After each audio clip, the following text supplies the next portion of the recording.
सागरिका और कली की जो प्लानिंग थी कामयाब हो चुकी है। हालांकि दोनों ही एक दूसरे की विरोधी हैं, लेकिन उनका मेन मुद्दा यही है कि वो अंजलि और आरती को अलग कर दे और उन दोनों को इस तरीके से लड़ाएं, आपस में भिड़ाएं इस तरीके से कि उनका उल्लू सीधा हो जाए।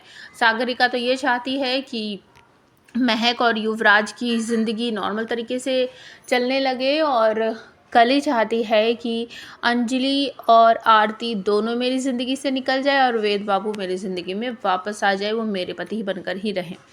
तो हुआ कुछ यूँ कि जो दोनों ने करवा चौथ का व्रत रखा था, कली और आरती ने, वो सक्सेसफुल नहीं हो पाया दोनों का ही, क्योंकि अंजलि ने अपनी बेटी को धमकाते हुए कह दिया था कि तुम शादी नहीं है, तुम्हारी शादी हुई नहीं है, तो अभी तुम्हारा करवा चौथ रखने का मतलब क्या है। और दूसरी तरफ कली जब वहाँ पर अपना फास्ट खोलने गई तो क्या हंगामा हुआ आप सबने देखा, और उसका फास्ट जो है वो वेद ने नहीं खुलने दिया। सभी घर वालों की ये प्लानिंग थी और ये सब कुछ जानबूझकर सागरिका और कली दोनों ही कर रही थी। तो रोते रोते कली वहाँ से बाहर निकल जाती है और सब लोग उसे धक्के वक्के मार कर, बहुत ऊट-पटांग बातें बोलकर वहाँ से निकाल देते हैं।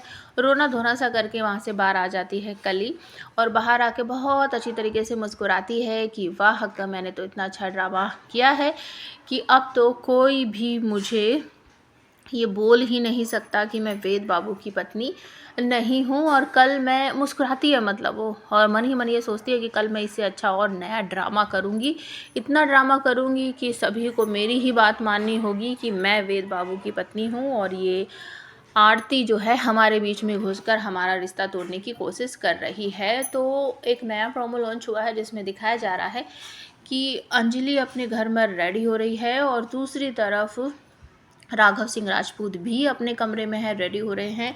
दोनों के दोनों खड़े हुए हैं अमन की फ़ोटो के सामने और अपने अपने मन की बात जो है वो कह रहे हैं। कि आरती के लिए अंजलि कह रही है कि अमन, आज मैं जा रही हूँ कोर्ट में, और वो भी अपनी बेटी और अपने ससुर के खिलाफ केस लड़ने। और दूसरी तरफ राघव सिंह अपने बेटे को कहते हैं फ़ोटो के सामने खड़े होकर कि अमन, आज मैं कोर्ट में केस लड़ने जा रहा हूँ तुम्हारी अंजलि के खिलाफ और अपनी आरती को उसका हक दिलाने के लिए। तो आप हमें कमेंट करके बताओ, क्या इन दोनों में से कोई भी हार मानेगा? क्योंकि इनको समझना चाहिए कि जो कुछ भी हो रहा है उसमें हमारे ही परिवार की बदनामी है।